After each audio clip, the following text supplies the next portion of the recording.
नमस्कार दोस्तों। आज हम कवर करने वाले हैं topic 2 fluid and electrolyte imbalance 51 liner और नॉट सेट एंड आपके जो भी नर्सिंग एग्जाम है उनके लिए। तो टॉपिक ओवरव्यू हम एक बार देख लेते हैं। तो चलो शुरू करते हैं।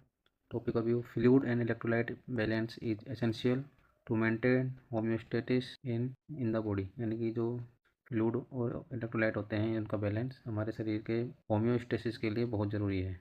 Any imbalance may result in complications such as dehydration, edema, cardiac arrhythmias and altered mental stress। यानी कि फ्लूइड और इलेक्ट्रोलाइट में अगर कोई भी इम्बेलेंस होता है तो उसकी वजह से डिहाइड्रेशन हो सकता है, एडिमा हो सकता है पूरे शरीर में, कार्डियक एरिथमियाज हो सकते हैं और मेंटल स्टेटस भी हो सकता है, यानी कॉन्शियसनेस हो सकता है, अनकॉन्शियसनेस हो सकता है, मतलब जो कॉन्शियसनेस है वो अनकॉन्शियस हो सकता है। तो ये बहुत ज़रूरी है फ्लूइड और इलेक्ट्रोलाइट का बैलेंस हमारे शरीर में। तो कॉमन इलेक्ट्रोलाइट्स कौन कौन से होते हैं? Sodium, potassium, calcium, magnesium, chloride, phosphate and bicarbonate, ये कॉमन इलेक्ट्रोलाइट होते हैं। तो these are 50 top 50 electrolyte and fluid balance nursing questions, और जो कि extremely important for NORCET AIIMS and आपके BHC नर्सिंग एग्जाम में वाइवा में पूछे जा सकते हैं। तो चलो शुरू करते हैं। 50 क्वेश्चन टाइप 1 लाइनर्स। तो पहला क्वेश्चन है, what is the normal serum sodium level कितना होता है? तो 135 से 145 मिली इक्विवेलेंट पर लीटर होता है। सोडियम क्या होता है? सोडियम एक मेजर एक्स्ट्रा सेलुलर कैटायन है जो मेंटेन करता है फ्लूइड के बैलेंस को और नर्व के कंडक्शंस को। Next, what condition result from low serum sodium, यानी कि लो सीरम सोडियम से क्या रिजल्ट हो सकता है? तो हाइपोनेट्रीमिया होता है और इसकी वजह से क्या हो सकता है? Vomiting, diarrhoea, diuretics and SIADH हो सकता है। तो सिम्टम क्या क्या हो सकते हैं इसकी वजह से? लो सोडियम की वजह से कन्फ्यूजन हो सकता है, मसल्स क्रैम्प्स हो सकते हैं और सीजर्स भी आ सकते हैं। Next, what is normal range of serum potassium, potassium की नॉर्मल रेंज क्या होती है? 3.5 से 5.0 milliequivalent per litre. What is the main cause of hyperkalaemia, यानी कि 5.0 से ज़्यादा अगर हो जाता है पोटेशियम तो उसे हाइपरकैलेमिया कहते हैं। तो रीनल फेल्योर में की वजह से मेनली हाइपरकैलेमिया हो सकता है क्योंकि इसमें पोटेशियम का एक्सक्रीशन नहीं हो पाता है रीनल फेल्योर की वजह से। तो सेल डैमेज, एसिडोसिस भी हो सकता है, पोटेशियम स्पायरिंग डायबिटिक की वजह से भी हाइपरकैलेमिया हो सकता है। Next, which electrolyte affect heart rhythm the most, यानी कि जो हार्ट रिदम है उनको मोस्ट, मतलब कौन सा इलेक्ट्रोलाइट अफेक्ट करता है हार्ट रिदम को?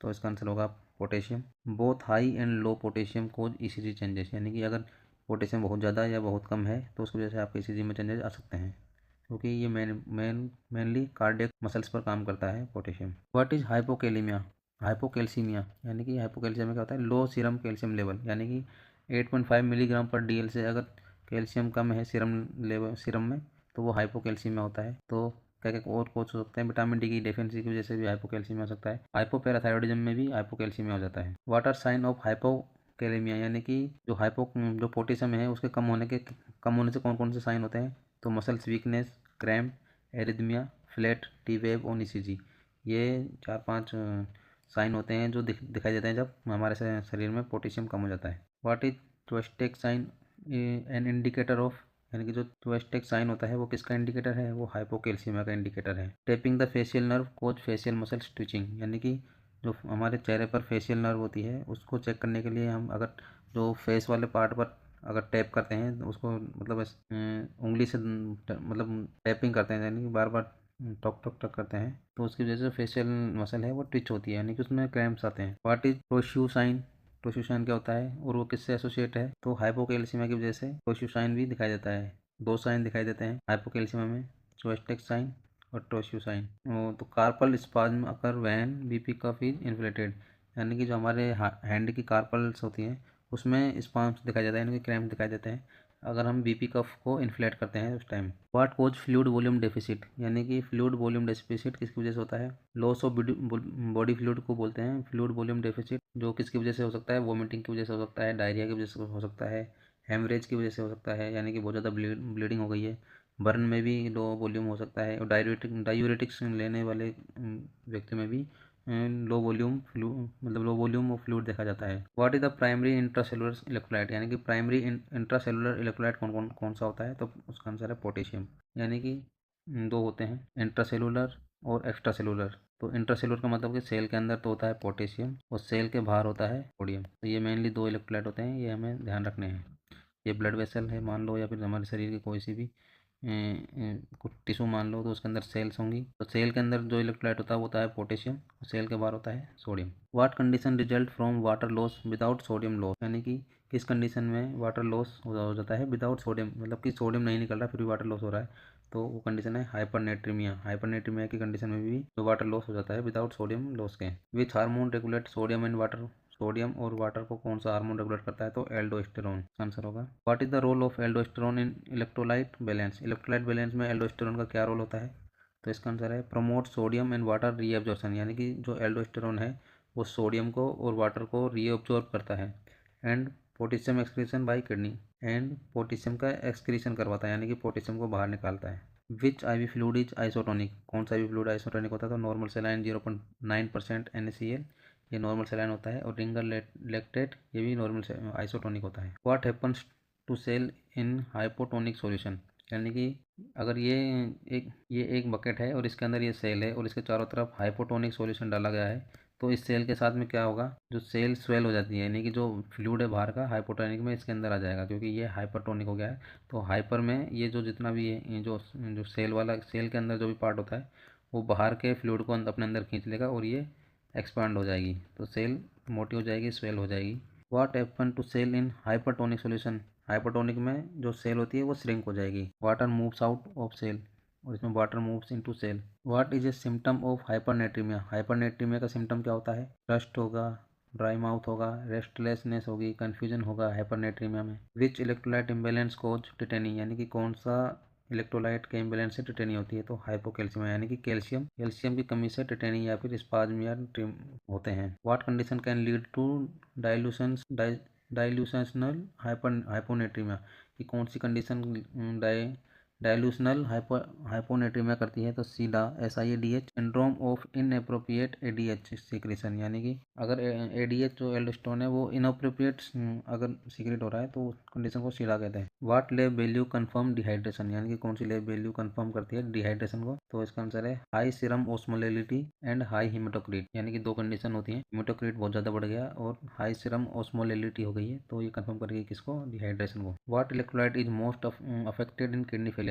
किडनी फेलियर में कौन सा इलेक्ट्रोलाइट सबसे ज़्यादा अफेक्ट होता है, तो वो है पोटेशियम। वो क्या करें, किडनी फेलियर में क्या होता है, हाइपर कैलेमिया होता है। What is the normal serum calcium level, normal serum calcium level क्या होता है, 8.5 से 10.5 मिलीग्राम पर DL होता है। व्हाट कोज हाइपर कैल्सीमिया, मतलब कि हाइपर कैल्सीमिया कौन कौन से, हाइपर कैल्सीमिया की वजह से क्या होता है, hyperparathyroidism, malignancy, prolonged immobilisation की वजह से हाइपर कैल्सीमिया होता है। Which condition is associated with low magnesium, यानी कि लो मैग्नीशियम कौन सी कंडीशन में होता है, तो क्रोनिक एल्कोहलिज्म, यानी कि बहुत ज़्यादा दारू पीने वालों में होता है लो मैग्नीशियम। डायरिया की कंडीशन में भी लो मैग्नीशियम हो सकता है और डाययूरेटिक यूज करने पे भी लो मैग्नीशियम हो सकता है। What is the effect of hypermagnesaemia, hypermagnesaemia के क्या क्या इफेक्ट होते हैं रिफ्लेक्स के ऊपर, वो डिक्रीज और एब्सेंट डीप डेंटल रिफ्लेक्स होते हैं, यानी कि जो रिफ्लेक्स हैं वो नहीं आएंगे अगर बहुत ज़्यादा मैग्नीशियम बढ़ गया है हमारे शरीर में। तो which electrolyte imbalance lead to muscle weakness, muscle weakness के लिए कौन सा इलेक्ट्रोलाइट जिम्मेदार होता है, तो वो है कैल्शियम यानी potassium.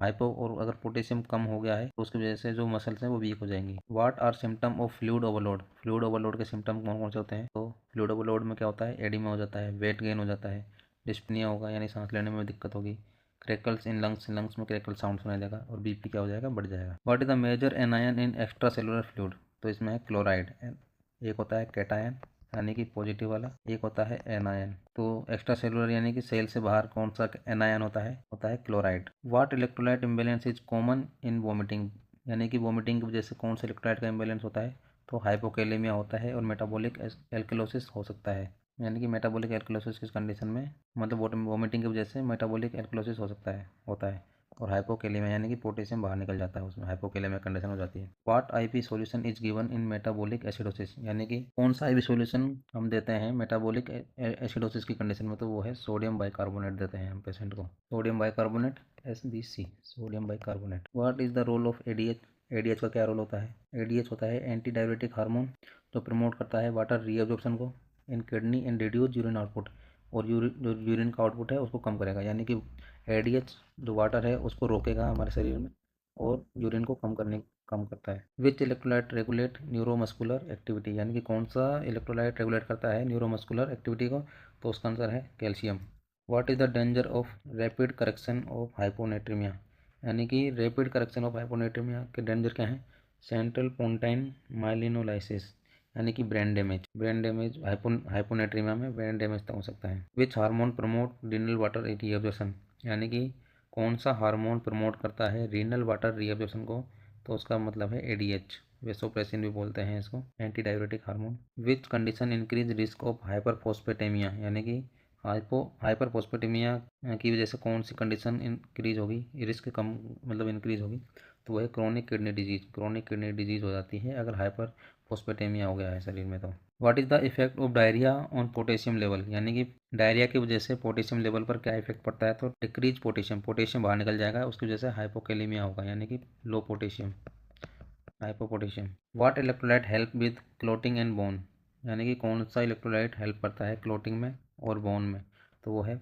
Calcium, Ca+2 calcium. What cause third spacing, यानी कि थर्ड स्पेसिंग क्या कौन सी चीज़ें कोज करती है, fluid shift from intravascular to interstitial space, तो किन किन कंडीशन में होता है ये थर्ड स्पेस, बर्न में, सेप्सिस में, लीवर फेल्योर में। यानी कि इंट्रावास्कुलर का मतलब ये जैसे ब्लड वेसल है और ये उस ब्लड वेसल के चारों तरफ की सेल्स हैं, सेल में होगा या तो फ्लूइड या फिर ब्लड वेसल में होगा। यदि जो इस पे जो ये फ्लूइड है वो अगर सेल के बीच में चला जाता है, यानी कि इंटरवास्कुलर से सेल्स के बीच में चला, इंटरस्टिशियल स्पेस में, यानी कि ये सेल के बीच वाला पार्ट ब्लड वेसल ये वाला पार्ट जो है इसमें अगर फ्लूइड चला गया तो ये वाला कहलाता है थर्ड स्पेस।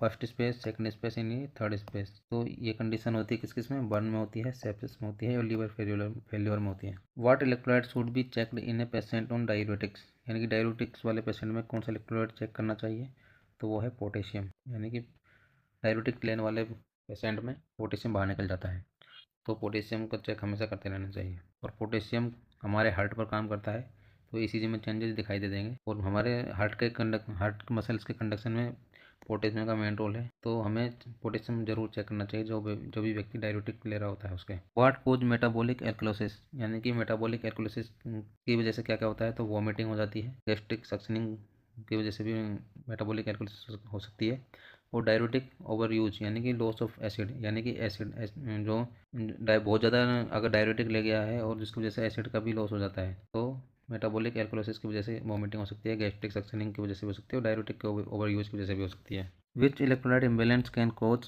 पेरेस्थेशिया, यानी कि पेरेस्थेशिया का मतलब होता है मसल्स वीकनेस, तो हाइपोकैल्सीमिया और हाइपोमैग्नीसीमिया इन दोनों की वजह से क्या हो सकता है, पेरेस्थेशिया हो सकता है। कैल्शियम और मैग्नीशियम ये दोनों बहुत ज़रूरी है, अगर ये कैल्शियम अगर कम हो गया या फिर मैग्नीशियम कम हो गया तो मसल्स में कोई भी कॉन्ट्रेक्शंस नहीं आएंगे, और उस कंडीशन को पेरेस्थेशिया कहते हैं, muscles weakness. What is the effect of sodium on BP, यानी कि बीपी पर क्या इफेक्ट होता है सोडियम का, तो इंक्रीज सोडियम का मतलब होता है इंक्रीज बीपी, यानी कि सोडियम अगर बढ़ा तो इसका मतलब है कि बीपी भी बढ़ेगा, तो डायरेक्ट प्रोपोर्शन आता है। ड्यू टू फ्लूइड रिटेंशन, जो सोडियम होता है सोडियम की वजह से फ्लूइड को रोकने में काम आता है सोडियम, यानी कि जहाँ जहाँ सोडियम होगा वहाँ वहाँ पानी होगा, फ्लूइड होगा। What is the normal magnesium level, normal magnesium level क्या होता है, 1.5 से 2.5 मिली इक्विवेलेंट पर लीटर होता है। Which solution pulls fluid out of the cell, यानी कि कौन सा सॉल्यूशन फ्लूइड को आउट करेगा सेल से, तो वो है hypertonic solution, 3% NaCl, D10 water, तो ये सब करेंगे बाहर किसको, सेल के अंदर से पानी को बाहर करेंगे। व्हाट कोज हाइपोनेट्रीमिया इन सीडा, यानी कि हाइपोनेट्रीमिया सीडा के अंदर हाइपोनेट्रीमिया की वजह से क्या क्या होता है, तो एक्सेस वाटर रिटेंशन होगा, डाइल्यूशनल इफेक्ट होगा, यानी कि जो फ्लूइड है वो बहुत ज़्यादा हो जाएगा उसके अंदर सीडा के अंदर। What electrolyte imbalance cause ECG changes के लिए कौन सा है, पोटेशियम इम्बेलेंस, बहुत हाइपो और हाइपर दोनों हार्ट पर ईसीजी चेंजेस में मतलब ईसीजी के चेंजेस दिखाई देंगे, अगर पोटेशियम कम हो गया तब भी और अगर पोटेशियम बढ़ गया शरीर के अंदर तब भी ईसीजी में चेंजेस दिखाई देंगे। What condition result from sodium retention, यानी कि सोडियम के रिटेंशन की वजह से कौन सी कंडीशन दिखाई देगी, तो एडिमा और हाइपोवोलेमिया, यानी sodium equal to water, sodium का वाटर मतलब सोडियम का रिटेंशन मतलब वाटर का रिटेंशन, तो oedema hypervolaemia. What is the role of phosphate in body, body के अंदर फॉस्फेट का क्या रोल है,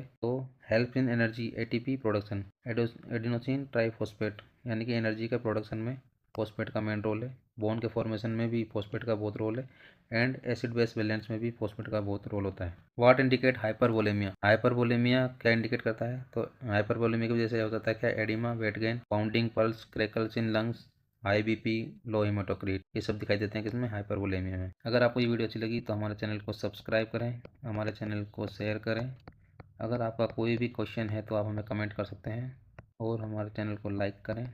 थैंक यू।